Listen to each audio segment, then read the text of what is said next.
welcome to the world of higher education and training. Today we are privileged to be with a special guest, Dr. Selina Ayoma Omodo, who is the head of the Department of Food and Consumer Studies, Technical University of Kenya, Nairobi. I am Geoffrey Mwavizo. What is higher education, its content, methods, and goals? Higher education is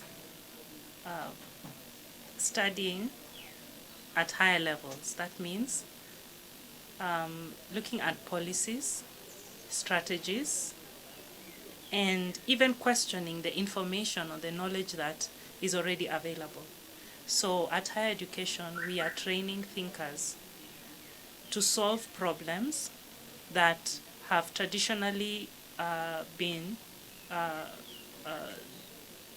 challenging our societies. For example, we have like now the issue of corruption in Kenya, and a lot has been done by government, by private sector, different stakeholders to try and tackle this challenge. So now the fact that it keeps on recurring, we want to be able now to train our thinkers to look at different ways. So you can look at it from different angles and even question the knowledge or the information that is already there. So that is what higher education is. It's more than a technical skill or being able to accomplish a task, but now solving problems at higher levels, including policies, changing policies of what exactly exists, so that the finding solutions that are actually solve problems, not just perpetuating problems. So that is what higher education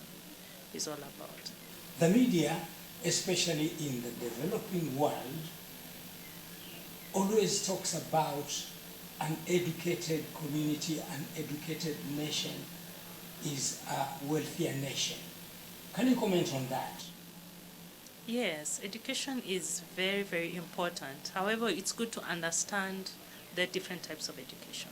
So there is even traditionally, even before the Western formal education came about, our forefathers were educating the community. But then it was the passing of skills. So if you find communities that are fishermen, communities that were craftsmen, communities that were traders, communities that were farmers, so those skills were being passed on from generation to generation. So there was education happening, but it was not formal education. So after the westernization and colonization, then now we adapted the formal education, where people were taken to schools, and then there were certain skills that were given that were relevant to the workforce at that time.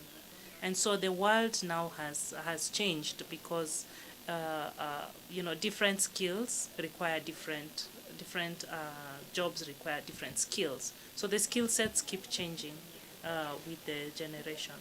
But we still have this alongside the formal education. You still have mentorship. You can have a mentor either in the church or a relative or somebody who helps you just with life skills. It could be marriage, it could be in finding out what is your talent. There are many skills in life that you need. For example, parenting. You might be having one child, you're not able to discipline them. So you might look for somebody else, an older person, to help you. I'm having this kind of a challenge. So education is wide, and so we shouldn't be restricted to what you got in KCPE, what you got in your bachelor's degree, what you got in, nowadays you can educate yourself even from YouTube, you can read books. So it's good to expand your definition of education so that you gain the information. Can you tell us now about yourself? I'm born and raised in Nairobi, so I'm a Kenyan, and I was born in Nairobi, and my primary school was in Lavington Primary, so I went to public schools, Lavington Primary, and then I went to Moi Girls School, Nairobi, the one in Woodley, for my O-levels, and then after that I was called to do home economics at Kenyatta University. So that was my first degree.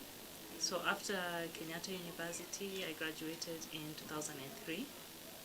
And then after that, I went to the United States of America, where I lived there for 3 years.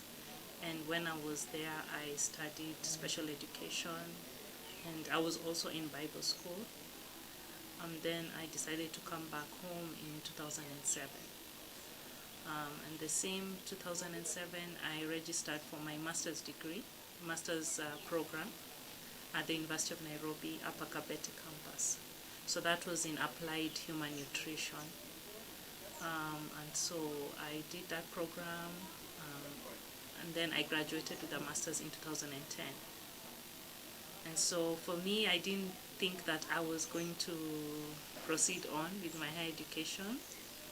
However, my father, who was my late father, who was a university lecturer, that was his dream, and he kept on telling me, you need to apply, you need to continue with your studies. And so he would send me things to apply for. And so I applied for one of the fellowship programs, and I was admitted. I got a scholarship to do a PhD in 2011. So it was back to back. I graduated master's 2010, and 2011 I already had the scholarship to proceed with a PhD. So that was University of Nairobi at the School of Health at Kenyatta Hospital. So one of the institutes called the Institute of Infectious and Tropical Diseases. So the study that I did was based in Mumias, and I was studying edible termites. That's what my PhD program is about. So I lived in the community for about 3 years, and then in 2014 I graduated with my PhD in human nutrition. Yes, so that is my academic background. Now, there is something that is happening in our country when it comes to degrees and other certificates from universities, especially where our politicians are concerned. I'm talking about degrees, diplomas, and PhDs that are bought. We read about our politicians who have entered into that arena by showing off their degrees, which are later on discovered to be fake. How do universities, or how can universities protect themselves from having people going out there claiming that they were students of this particular college when they are not? We're talking about qualifications, and so if you're claiming to be qualified to do something that you're not qualified to do, then you will get the job, but then you'll not be able, you'll not have the capacity to deliver. So when now you are not able to deliver, so that's when people will start questioning, are you really what you say you are? So I think that it's very important for people to go through the education. And nowadays we say there is no such thing as failing, because wherever you are, you will fit somewhere. You can start from certificate level, you go to diploma level, you go to bachelor. You can always build yourself up to whatever it is that you want to be. So I would advise people to go and get that information, to get the training, to get the skills, so that they are competent in the world of work. Now tell our viewers about universities in Kenya and university education in Kenya. We have a lot of people from this country, beautiful youths, who go to India or other countries to get a certificate, diploma, or degree. Should they go out there, or can we give them everything right here in this country? I think that the university, the higher education institutions in Kenya are very, very highly qualified. We have highly qualified lecturers and professors. So the education institutions are divided into two. So we have the public institutions, which are government sponsored. So they are government subsidized. And then we have the public universities. So of course the public universities are cheaper in terms of they are more accessible to the in terms of payments, and then the private universities tend to be on the higher end in terms of school fees. But quality-wise, all of them are good in Kenya, and we cover everything from medicine. If you want to study medicine, you want to study engineering, or whatever it is you want to study, there's a university in Kenya that covers that. So I would highly advise people to study in Kenya. The other thing is you have the social support. You have your family near you to help you. So you always need that community, because when you study out of the country, you're alone in a different culture, different foods, different weather, so many different things, and so many things. There are many dangers also out there. So it would be more advisable for one to study in Kenya. However, we are also training for the world. When we are training our students, we're not just training them for Kenya. That's why we speak English, so wherever you go, you can communicate. So it's also good. There's a benefit to going outside the country. You see different cultures, different solutions to different problems. So that exposure is also a good thing in its own way. So I wouldn't say don't, but if it's just for the parents and the student to sit down and to weigh the options and what is best for them at that time. And Technical University of Kenya is said to be the mother of higher education in this country. Can you shed more light about that? Yes. So the Kenya Polytechnic was formed. The mother was the Kenya Polytechnic, which was formed in the 60s, just after independence. So they were training again for the technical needs of the new government of the day. So a lot of hands-on skills were being given at that time. And then now later on, when they wanted to develop it into the higher education, so then now the other degrees, the bachelor's degrees and the master's one and the PhD now have been introduced. And of course, it has been a journey from Kenya Polytechnic to Kenya Polytechnic University College to now Technical University of Kenya. And we are constantly revising our curriculum to meet the needs, because what was technology back then, what was called a telephone back then, is not what it is today. So the skills keep on changing, and so we are always updating our curriculum to suit the present day and the future, so that by the time our students are going out, they are well equipped. Yes. What would you advise our youth who are in their secondary schools and are yearning to get higher education and be useful to their families and country?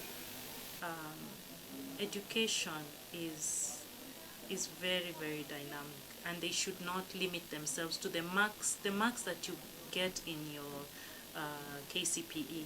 That does not define you. So you need to know that the way that you are created, there are certain skills that are already in you, certain talents are already in you, and therefore you need to know who you are, know what it is that you like, what it is that you're passionate about, what it is that you are good at, and then build on those. So the education that you are getting is to add on to what is already intrinsic in you. So if you like music, discover music. If you like hairdressing, discover that. If you like sports, discover that. So don't limit yourself. I'm only an accountant, and so I cannot be in sports. You can be an accountant who is a singer, who is a sports person. You can be so many things. And so you need to enjoy your life and pursue different things. The second thing is, when they say usichague kazi, I cannot say that in English. It won't be the same. But don't be picky about work. So whatever it is that you are able to do, look around where you are staying. What is it that is lacking? What is it that people need? You see? So you cannot, if so many people are already growing chicken, rearing chicken, maybe you can think of something different. You know, don't just be stuck on this is the only thing. Be creative, and start small, and then build up on that. I know so many people now, they are on YouTube, you know, just using a simple phone with the simple bundles, and the next thing you know, you're a superstar, you know, earning the millions. But where they started with just a creativity, a joke. They said a joke, they put it online, and the next thing, they are famous. So don't limit yourself. Look at what it is around you that people like, that people enjoy, and then build from there. But that doesn't mean that you don't pursue education. Pursue education, but don't be limited that only education is what is going to make you successful. Yeah. How can teachers who are highly qualified in their respective fields give their best to the people they are training? Also just encouraging the students to draw out from the lecturers. If there's something in the project you're working on out there, you can contact your lecturer and they will give you resources, they will give you contacts, we have a lot of things, but sometimes we don't know what it is that the students need. So for them to open up to us. The second thing is, of course, facilities. And now, as we are taping, this is 2021 post-COVID, you know, and the world has changed completely. I don't think we'll ever go back to the way we were before COVID. And so now, when we're talking about online learning that was physical, we were used to them coming in. We were used to, you know, classroom setup. And then all of a sudden we switched to online. And there are people who have yet to come online, either because they are not able to afford the gadgets, because that is another additional expense. They had budgeted for the school fees, but then now you have to have a laptop, you have to have Wi-Fi. There are many things that come with that. And so we are finding our students, some of them are struggling, and some of them are being left behind. So some of them are being creative in terms of sharing. They say we are sharing a gadget or something like that. And we understand our context. We are in Africa, and there are those challenges. So those are the things that are now we are struggling with, adjusting to the new normal. Yes. In this country, I'm sure, just as in many African countries today, we have reached a stage where parents are crying that their children get certificates, diplomas, and degrees, and then when they are released by the universities and colleges to the world, there is no employment. What do you think can be done as Mwalimu about this very disheartening phenomenon? Again, when we are training our students, we are training them for the present world and for the future world. And so the world has changed so much. And one of the challenges is automation, because before, if you went into a bank, there were so many people. It was a very huge building with tellers everywhere, and you had to queue. But now, the bank is in your phone, and you do everything, whatever you need to do, you do it on your phone. So how many people have lost their jobs for that thing to come on your phone, you see? So we are training our students that the issue of employment, that when I get this paper, I'm going to walk around and look for a job. The days of looking for a job are far gone. And so they need to be very, very creative. And what we are teaching them is to solve problems. If you can solve problems, you will never go hungry. If you discover that women like to make their hair every 2 weeks, and you know how to do women's hair, you will never go hungry. But if you want to just sit and say, I have a certificate, so I'm just going to sit in the house, you are going to starve. So look to solve somebody's problem where they will pay you money to solve that problem. We are moving away from employment and look for work and get work and start working. start producing, and then from there you'll be able to, because people are looking for, as an employer, what problem are you solving for me? Okay, so if you don't know how to solve any problem, then there's no job for you. But if somebody says, oh, they started a company, you know, they are a distributor, or they are, you know, a marketer, you know, those kind of things, then now they will look for you once they already see a sample of what it is that you can deliver, what it is that you can provide. So that is where we have to change our mentality from employment to work and providing solutions. Would you give us your parting shots? Yes, my parting shot is for the young people out there, never give up. I never knew that I would be where I am today. I never thought so. I always ask myself, because I'm one of the youngest people, some of the boards that I sit on, you know, with the elderly professors, I always wonder how I got there. But it was just one day at a time, one step at a time. You know, the doors opened, I walked through them, I was diligent, you know, I worked hard, I was focused, because as a young girl you can imagine all the distractions that were out there. So it requires a lot of focus, a lot of discipline, but there's nothing that is impossible, and I think that the young people need to just look at the opportunities that are around them, but it requires discipline and hard work, and those two things will give you success. You have been viewing the world of higher education and training. Our guest today was Dr. Selina Ayoma Omolo. I am Geoffrey Moviso. My colleagues were, and my director, Bernard Omono, and my cameraman and technician, Samuel Ojege.